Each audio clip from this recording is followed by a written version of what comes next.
7 বছরের শিশুকে ধর্ষণ ও হত্যার ঘটনায় আসামিকে মৃত্যুদণ্ডাদেশ দিয়েছেন আদালত। খুশি, আদালতের প্রতি খুশি। বাংলাদেশে যে আইনের বিচার আছে আরো এক ধাপ বাংলাদেশ এই রায়ের মাধ্যমে দিয়ে আগায় গেল। রায় শুনে, জজ সাহেবের রায় শুনে আমরা সম্পূর্ণরূপে সন্তুষ্ট।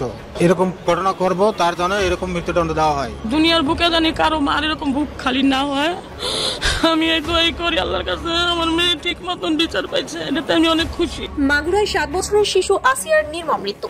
ধর্ষণ ও হত্যার ঘটনায় প্রধান আসামি হিটু শেখকে মৃত্যুদণ্ড এবং তার 2 সহযোগীকে যাবজ্জীবন কারাদণ্ড দিয়েছে আদালত। এই রায়ের পর আসিয়ার মা সন্তুষ্ট হয়ে সাংবাদিকদের বলেন, আমার মেয়ে তো আর ফিরে আসবে না, কিন্তু আমি চাই না আর কোনো মা বাবা তাদের সন্তানকে এভাবে হারাক। আমার কোনো কিছু নাই, আর আমার ঈদও নাই। আমার ঈদ যদি থাকতো তাহলে আমার 4 সন্তান আমি আজকে আইনের হাতে দিতাম না। অন্যায় করেছে, অন্যায় যাচাই বাছাই করে আমি বাবার শাস্তি দিবি না দিবি আইনের করে। এখন আমার আর ঈদ নেই বাবা। মেয়ের যে শ্বশুর তার সাথে কি আগে থেকে সম্পর্ক ছিল? হ্যাঁ, মেয়ের বিয়ে হয়েছে আমার 1 মাস ধরে আমার সম্পর্ক। মানে আপনি মেয়ের শ্বশুরের সাথে? হ্যাঁ। তোমার আম্মু তো তোমার শ্বশুরের সাথে অনেকদিন আগে থেকে রিলেশন, সেটা কি তুমি জানতে না? না, ওটা আমি জানি না। এক বাড়িতে মা এবং মেয়ে থাকবে বউ হয়, এই বিষয়টা খারাপ লাগতেছে।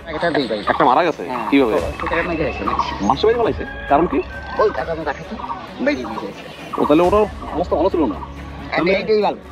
এখন এক্সরে আছে এর ভালো। এইটাই ভালো। এর নাম কি? এর নাম তো কি আমি বলতে পারবো না। এ ভালো ছিল? হ্যাঁ, এর কোনো তোর নাম না। আসসালামু আলাইকুম দর্শক, নতুন একটা নিউজে আপনাকে স্বাগতম। প্রিয় দর্শক, অবশেষে ন্যায় বিচার পেল মাগুরার আলোচিত ধর্ষণ ও হত্যাকাণ্ডের শিকার আসিয়া ও তার পরিবার। আসামি হিটু শেখের ফাঁসির রায় দিল আদালত। বাকি 3 জনের যাবজ্জীবন কারাদণ্ড দেওয়ার নির্দেশ। এদিকে এইমাত্র ফাঁস হলো আসিয়াকে ছাড়াও একই সাথে মা মেয়েকে বিয়ে করে সংসার করত হিটু শেখ। হিটু শেখের নতুন অপকর্মের তথ্য সামনে নিয়ে এলো তার এলাকাবাসী। অপরদিকে নিজের ছেলের ফাঁসির রায় শুনে এগিয়ে বললেন হিটু শেখের মা। মাগুরার আলোচিত ধর্ষণ ও হত্যাকাণ্ডের সর্বশেষ আপডেট নিয়ে করা আমাদের আজকের ভিডিওটি খুবই গুরুত্বপূর্ণ। ভিডিওটি শুরু থেকে শেষ পর্যন্ত ধৈর্য সহকারে দেখে একটি লাইক দিয়ে সবাইকে শেয়ার করে দিন। আমাদের চ্যানেলে নতুন হলে চ্যানেলটি সাবস্ক্রাইব করে পাশে থাকা বেল আইকনে ক্লিক করে রাখুন। আমাদের ভিডিওটি আপনি বাংলাদেশের কোন জেলায় বসে দেখছেন বা শুনছেন সেটি অবশ্যই কমেন্ট বক্সে কমেন্ট করে জানিয়ে দিতে ভুলবেন না। 7 বছরের শিশুকে ধর্ষণ ও হত্যার ঘটনায় আসামিকে মৃত্যুদণ্ডাদেশ দিয়েছেন আদালত। খুশি, আদালতের প্রতি খুশি।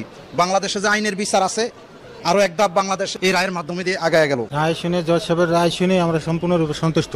এরকম ঘটনা করব তার জন্য এরকম মৃত্যুদণ্ড দেওয়া হয়। দুনিয়ার বুকে জানি কারো মার এরকম বুক খালি না হয়।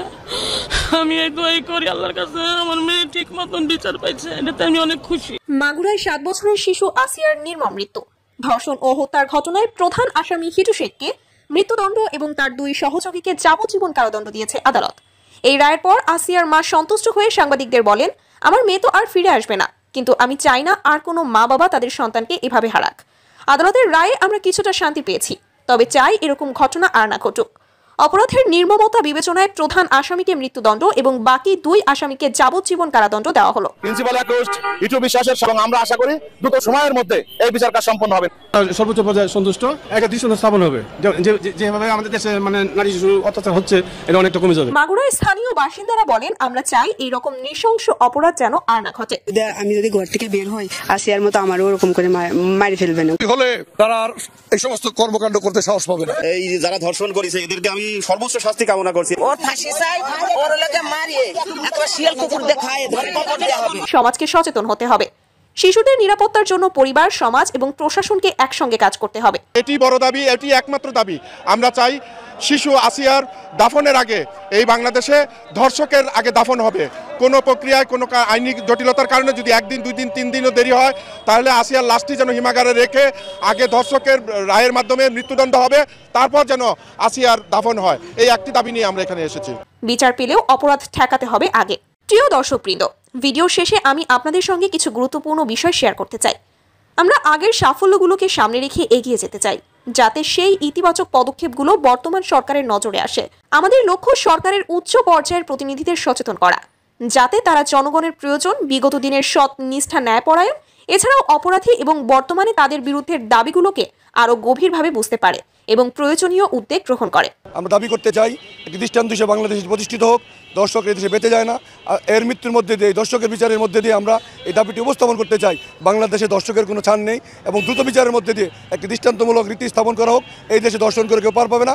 এর মধ্যে দিয়ে আগামী দিনে আমাদের মা বোনেরা, মায়েরা নিরাপদ থাকবে। আমরা নিরাপদ বাংলাদেশ গড়ে তুলতে পারবো। আমরা দৃষ্টান্তমূলক শাস্তির দাবি নিয়ে আজকে মা ও মেয়ের একই সংসার। মেয়েকে বিয়ে দেবার 15 দিন পর মেয়ের শ্বশুরকে বিয়ে করে বিআইকে স্বামী বানালেন এই নারী। তো আপনি যে আপনার মেয়ের শ্বশুরকে বিয়ে করলেন, এটা কি ঠিক করছেন? আপনি তো অন্য মানুষকে তো বিয়ে করতে পারতেন। এটা অন্য মানুষ না, ওই আমার তারে যে সন্দেহ করছে তারে নিয়ে নিন। 1 মাস পর থেকে আপনার সাথে সম্পর্ক, তারপরে আইলাম 1 মাস পরে। এমনি কি আপনার ঢাকাতে কোনো কিছু করছেন কিনা? না, ঢাকা মোবাইলে কথা কইছি, এভাবে তিনি কিছু করি না। শুধু তাই নয়, মেয়ের বাড়িতে বেড়াতে আসার কথা বলে স্বামীর কাছ থেকে চলে আসেন তিনি। এরপরই ওই দিনই সে তার স্বামীকে ডিভোর্স দেন এবং সাথে সাথেই তার বিআইকে বিয়ে করে নিজের স্বামী বানান। একদিনে তালাক, একদিনে বিয়ে কিভাবে সম্ভব? সম্ভব, এটা তো হয় আমার টাইম দিতেছে না। গত রবিবার আমি তালাকের কাগজ দিছি, দিয়া রবিবারে আমি বিয়া করছি। ওইটা কালকে তালাকের কাগজ উড়াইছি, উড়াই আমি কালকে ফেরা দিছি। ফেরা দেওয়ার পরে আপনার কাছে গেছে। এখন কাগজ ছাড়ার পরে ওই ডিভোর্স মানে না, ওই আমার নিয়ে যাবো। আমি কইছি আমি জানি না। তো তোমার আম্মু যে একদিনে বিয়ে করলে একদিনে ডিভোর্স দিলে, এটা তো ঠিক করে নাই। এটার বিষয়ে কি বলবো?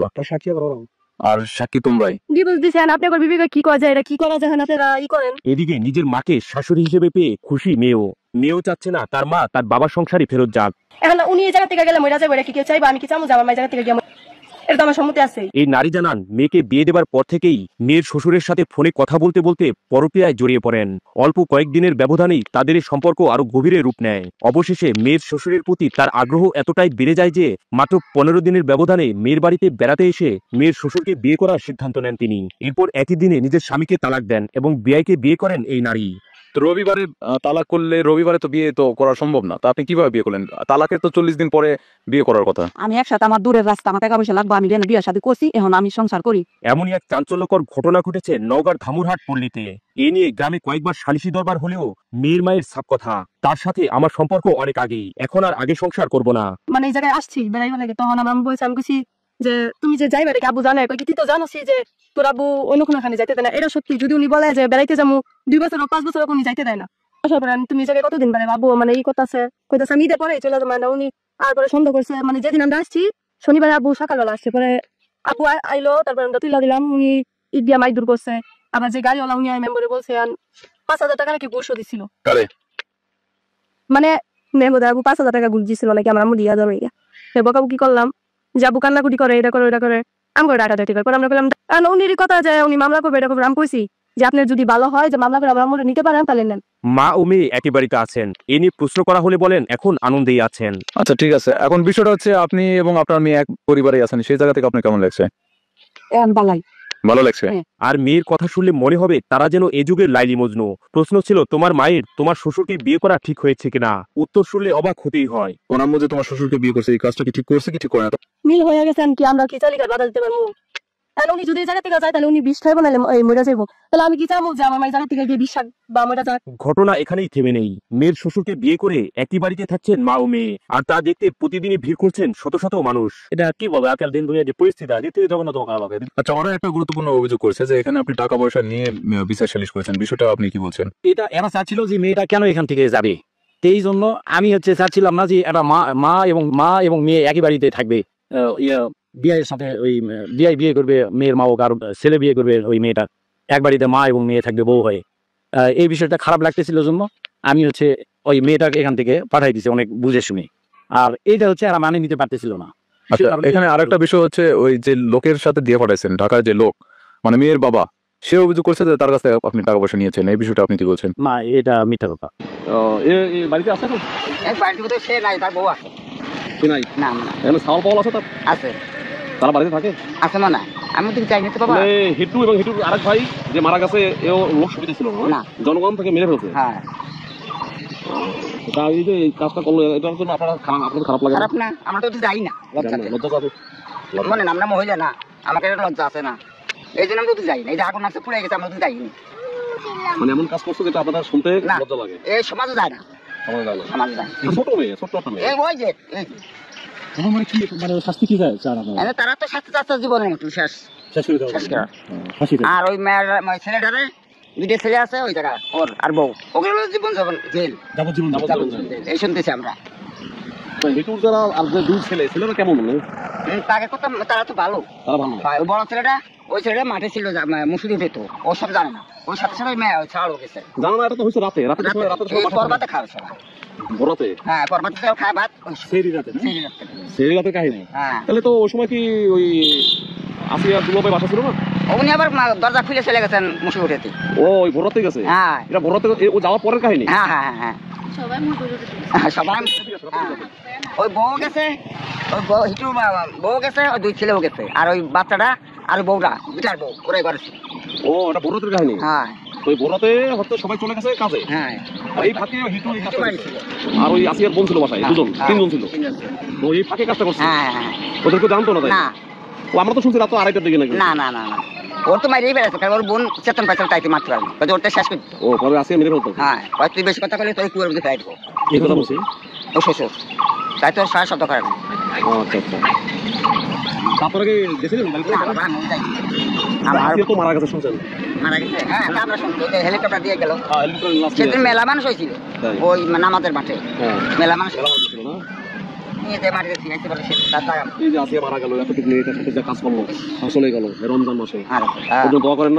দোয়া করি না, ওর মতন কি দোয়া না করে পারা যায়? শিশু বাচ্চা, ও তো কিছুই জানে না।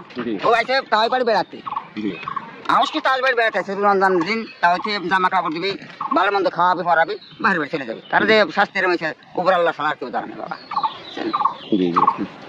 তো এলাকায় তো আপনাদের মনে অনেক মানুষ আসে প্রতিদিন এখন। আমার দেই নেই, আপনি খাতা দেখা যায়। আচ্ছা, আর আসিয়ার মা তো ইয়া হিটুর মা ওইদিকে থাকে, এদিকে আসতে পারে না। এদিকে আসতে পারে না, এদিকে আসে না, ওই লজ্জা লজ্জা আসে না কেন? যে মাটা বানিয়ে চলে নিয়ে চলে গেছে বড় সডেল নিয়ে, ওই সালের সম্পত্তি সবাই ছাড়ে দিয়েছে। এই ছাড়ের কি ঠিক আছে না, এই জন্যই আরো আসে না, আমি ফোনে যে দাঁড়াবো। তার থাকার জায়গা আছে, তার ছেলে আছে, এক ছেলে এখন আছে, হিটুর ভাই, ছোট ভাই, সেখানে আসতো, আসে না কারণ সম্পত্তি সব দিছে, তার বড় হিটুকে দিছে, সে লজ্জার এখানে আসতে পারে না। আইসা কেমা খাবে? আর খাওয়ালে তো মা বলে পরিচয় দেয় না, মা বলে পরিচয় দেয় না। আমার ঠিক গেল সাহের বাসায়, আমার তো সম্পত্তি দিয়ে জানে কিছু, সব দিয়ে গেছে বড় বাইরে, এখানে আসতে পারে। আমার শাড়ি আসে না, লজ্জায় আসে না, সম্পর্কে আপনাদের কি হয়? কিচ্ছু না, নাতি ভাইটা দুধ আনছি, তাকে আপনার কাছে দেখা। আচ্ছা আপনি ভালো থাকবেন, হ্যাঁ দোয়া করবেন, আপনি দোয়া রাখবেন আমাদের জন্য। আমি দাঁড়ে দাঁড়ে ভিক্ষা করে বেড়াচ্ছি, আর আমার ইদু নাই, মশাই খায় কামড়ায় না, মশারি তো বাঁধবো কৃষির সাথে, বান্ধারও তো জায়গা নেই। মাঝখানে একটা ঘরে হিটু শেখের মায়ের থাকার কথা, কারণ দুপুরবেলা দেখে গিয়েছিলাম এখানেই ঘুমাচ্ছিলেন না, তবে বিছানাপত্র ছিল হিটু শেখের মায়ের। প্রতিদিন প্রায় 100 টাকার ওষুধ লাগে হিটু শেখের মায়ের। আমরা দেখতে পাচ্ছি চারপাশে একেবারে শুনশান নীরবতা, ঘড়ির কাঁটায় রাত 9টা। পুরায় নিজ নান্দুয়ালি গ্রাম হিটু শেখের বাড়ি, আশপাশে শিয়ালের ডাক এবং আরো অনেক কিছু ডাক আমরা শুনতে পাচ্ছি। পুরা দগ্ধ এই বাড়ি এবং ভাঙচুরের সবকিছু আলামত এখানে রয়েছে। আমরা জানতে পেরেছি হিটু শেখের মা এখানেই কোথাও ঘুমায়। এই ঘরটা দেখার চেষ্টা করছি, নাই। এই পাশটাতেও চেষ্টা করছি, তিনি নাই। এখানেও তিনি নাই। আশপাশে ব্যাঙের ডাক এবং কয়েকটা শিয়াল তো দেখলামই আশপাশে রয়েছে। আমরা একটু যাওয়ার চেষ্টা করি। এখানে মধ্যরাত মানে সকাল, আর 9টা মানে মধ্যরাত। সম্ভবত এখানেই দুপুরবেলা। চারপাশে ভয়ানক একটা আবহ, কিচিরমিচির শব্দ, ব্যাঙের ডাক, এবং দেখেন শব্দগুলো জাস্ট শুনেন। এপাশে একেবারে অন্ধকার। এখানে 3টি ঘর, মাঝখানে একটা ঘরে হিটু শেখের মায়ের থাকার কথা, কারণ দুপুরবেলা দেখে গিয়েছিলাম এখানেই ঘুমাচ্ছিলেন, তবে বিছানাপত্র ছিল হিটু শেখের মায়ের। প্রতিদিন প্রায় 100 টাকার ওষুধ লাগে হিটু শেখের মায়ের। আমরা দেখতে পাচ্ছি হিটু শেখের মা এখানে ঘুমাচ্ছেন, হয়তো জেগে আছেন। আপনি কি জেগে আছেন? আমরা একটু যাওয়ার চেষ্টা করছি এবং কথা বলার চেষ্টা করছি। এখানেই ঘুমান হিটু শেখের মা। নিজের সন্তানের কারণে আজকে তার এই দশা। প্রচন্ড খারাপ একটা পরিস্থিতি। আমরা একটু জানতে চাই, কি অবস্থা আপনার? আমার অবস্থা ভালো না বাবা। শরীর কেমন? শরীরটা বেশি ভালো না। আমি আজকে 100 টাকা নিয়ে ওষুধ নিয়ে আসি। কি অসুখ হচ্ছে আপনার? আমার ঘাড় ফিসার, মানে হাই ফিসার ঘাড় দিয়ে মাথা দিয়ে টাইনে ধরে। আচ্ছা, আমার এদের দৈনিক 100 টাকার ওষুধ লাগে, দৈনিক সন্ধ্যা লাগলে। দৈনিক 100 টাকার ওষুধ লাগে? জি, এই রাত্রি আইনে খাই, আর সকাল আর দুপুরে, আবার বিকালে আবার রাত্রে। আর কয়দিন পরে তো ঈদ। ঈদ হলে আর কি করবো বাজান? ঈদ তো আমার কোনো কিছু নাই, আর আমার ঈদও নাই। আমার ঈদ যদি থাকতো তাহলে আমার 4 সন্তান আমি আজকে আইনের হাতে দিতাম না। অন্যায় করেছে, অন্যায় যাচাই বাছাই করে আমি বাবা শাস্তি দিবি না দিবি আইনের করে। এখন আমার আর ঈদ নাই বাবা। আমি দাঁড়িয়ে দাঁড়িয়ে বেড়াচ্ছি আর খালি কান্দে বেড়াচ্ছি। আজকে আমার দাদি বলে কেউ ডাকে না, মা বলে কেউ ডাকে না, চারটে সন্তান আমি দিয়ে আজকে আমি ধারে ধারে ভিক্ষা করে বেড়াচ্ছি। এটা একটু কাঁদিতেছে, সেখানে যাই কাঁদি। এটা একটা টাকা দিয়েছে, তাই আমার ওষুধ আইনে আইনে কাঁদি আছে, নাহলে আমি বাঁচতেছি না। তো আমার সারা ওষুধ না খালি আমার ঠিক আর কায়দা নেই। ওই কাছে এই পাড়াতে ও পাড়া যাচ্ছি, যে একটু বসে যে আমাদের বাড়িতে দুটো খাইয়া আসিস, সেখানে যাই দুটো খাতি। একবারে যদি এক তো খাচ্ছি, আরেক তো খাই না আমি। আবার এখানে তো পোশাক পায়খানা করতে তো ঝামেলা ঝামেলা খালি নাই, কি করবো দেখি না। চাচা একটা ঘর হলে তো ঠিক হয়, তাই না? এটা ঘর হলে পারে আমি একটু মাথা গুজা জায়গা করতে পারতাম, থাকতে পারতাম। এখানে তো খোলা জায়গা আছে, খোলা জায়গা একজন নিয়ে আসলে পরে আমার ঠান্ডা লাগলে পরে পিঠা আমার দেখবে, পিঠা আমার টানবে, আমি যদি এরকম পড়ে থাকি আমার তো সে টানার লোকও নাই। আমার এই জায়গায় হাত ভাঙা, এই যে হাত, এই হাতে আমার কিছু করার কায়দা নেই যায়। এই যে আশেপাশে কোনো মানুষ নেই, আপনি খোলা আকাশের নিচে এখানে শিয়ালও থাকে, শিয়াল থাকে বিভিন্ন ধরনের থাকে, ঘুমায় না তো। ওই ইট পাটকেল যদি শিয়াল মেল ডাকে আসে, আমি ইট পাটকেল দেখে দাঁড়িয়ে আবার বসে থাকি, ঘুমাতে পারি না। ভয় তো করে, ভয় না করলে এখন আমার আর ভয় নেই বাবা। আমার যদি সাইডে সন্তানই যদি চলে গেল, আর আমি এখন ভয় করে কি করবো তো বলো। এখন তাহলে খাওয়া দাওয়া করছেন মানুষের বাড়িতে? জি। আচ্ছা, দেখেন আপনার সন্তানের জন্য আপনার কি পরিণতি। সন্তানের জন্য তো আজকে আমার এই পরিস্থিতি নাই। আমার যে বান্ধা বাড়ি, বান্ধা ঘর, এর মধ্যে একটা শিয়াল ঢুকতে পারতো না আমার বাসায়। আমি চার কোনা গিয়ে গাড়ি আমি রাখিছিলাম যে একটা শিয়ালও ঢুকতে পারবে না, একটা কুকুরও ঢুকতে পারবে না। সেরকম করে আমি গিরা গাড়ি ছিলাম মনিকে নিয়ে। আজকে কপাল দোষে আজকে আমি এরকম পদে পদে আমার তুলে গেছে, মনিকে নিয়ে গেছে। মশাও তো কামড়ায়, তাই না? মশাই কামড়ায় না, মশারি তো বাঁধবো কিছুর সাথে, বান্ধারও তো জায়গা নেই। একজন একটা পুরান মশারি দিয়েছে। আমি তো দেখাতে চাই, দেখেন আশপাশে একেবারে খোলা। এই পাশে একটা বাড়ি আছে রাস্তার ওই পাশে, একেবারে আকাশ, খোলা আকাশের নিচে একজন 65 বছর বয়সী মা তিনি শুয়ে থাকেন। আর আপনারা মন্তব্য করেন প্রায়শ্চিত্ত ভোগ করুক, এদেরকে 1 টাকাও দেওয়া হবে না, এদেরকে খোলা আকাশের নিচেই থাকুক, এদেরকে উচিত বিচার করতেছে। ভাই বোনেরা একটু দেখেন যে কি ব্যাপার, মানে সন্তানের কারণে আজ মায়ের কি অবস্থা। এদিকে প্লট বরাদ্দের দুর্নীতি মামলা, শেখ হাসিনা পুতুল সহ 18 জনের বিরুদ্ধে গ্রেপ্তারি পরোয়ানা। রাজধানী উন্নয়ন কর্তৃপক্ষ রাজুর প্লট বরাদ্দের দুর্নীতির মামলায় ক্ষমতাচ্যুত সাবেক প্রধানমন্ত্রী শেখ হাসিনা তার মেয়ে সাইমা ওয়াজেদ পুতুল সহ 18 জনের বিরুদ্ধে গ্রেপ্তারি পরোয়ানা জারি করেছেন আদালত। আজ বৃহস্পতিবার ঢাকার মেট্রোপলিটন সিনিয়র স্পেশাল জজ জাকির হোসেন গালিব মামলাটির চার্জশিট আমলে গ্রহণ করে এই আদেশ দিয়েছেন। চার্জশিটে আসামিরা পলাতক রয়েছে উল্লেখ করে তদন্তকারী কর্মকর্তা তাদের বিরুদ্ধে গ্রেপ্তারি পরোয়ানা জারির আবেদন করেন। শুনানি শেষে আদালত আসামিদের বিরুদ্ধে গ্রেপ্তারি পরোয়ানা জারির আদেশ দেন। পরোয়ানা জারির পর আদালত আগামী 4 এপ্রিল গ্রেপ্তার সংক্রান্ত তামিল প্রতিবেদন দাখিলের দিন ঠিক করেছেন। গত 12 জানুয়ারি দুদকের সহকারী পরিচালক আফনান জান্নাত কিয়া বাদী হয়ে এ মামলা করেন। মামলার এজাহারে বলা হয়, ধানমন্ডি আবাসিক এলাকায় নিজের ও পরিবারের অন্য সদস্যদের মালিকানায় ঢাকা শহরের রাজুকের এখতিয়ারাধীন এলাকায় বাড়ি বা ফ্ল্যাট বা আবাসন সুবিধা থাকার পরও সেটি গোপন করে পূর্বাচল নতুন শহর আবাসন প্রকল্প প্লট বরাদ্দ সংক্রান্ত আইন বিধিমালা ও নীতিমালা ও আইনি পদ্ধতি লঙ্ঘন করে মা শেখ হাসিনার ক্ষমতার অপব্যবহার করেছেন সাইমা ওয়াজেদ পুতুল। সরকারের সর্বোচ্চ পদাধিকারী ও পাবলিক সার্ভেন্ট হিসেবে বহাল থাকা অবস্থায় তার উপর অর্পিত ক্ষমতার অপব্যবহার করে অপরাধজনক বিশ্বাস ভঙ্গ করে প্রকল্পের বরাদ্দ বিষয়ক দায়িত্বপ্রাপ্ত গণকর্মচারীদের প্রভাবিত করেছেন। ক্ষমতার অপব্যবহার করে আইনসম্মত পারিশ্রমিক না হওয়া সত্ত্বেও, আইন মতে বরাদ্দ পাওয়া যোগ্য না হওয়া সত্ত্বেও পরস্পর যোগ সাজেশে নিজেরা লাভবান হয়ে ও অন্যকে লাভবান করার উদ্দেশ্যে পূর্বাচল আবাসন প্রকল্পের 27 নম্বর সেক্টরের 203 নম্বর রাস্তার 17 নম্বর প্লট সাইমা ওয়াজেদ পুতুলের নামে বরাদ্দ দিয়েছেন। মামলাটি তদন্ত করে গত 10 মার্চ তদন্তপ্রাপ্তে আরো 2 আসামি সহ শেখ হাসিনা পুতুল সহ 18 জনের বিরুদ্ধে আদালতে চার্জশিট দাখিল করেন আফনান জান্নাত কিয়া।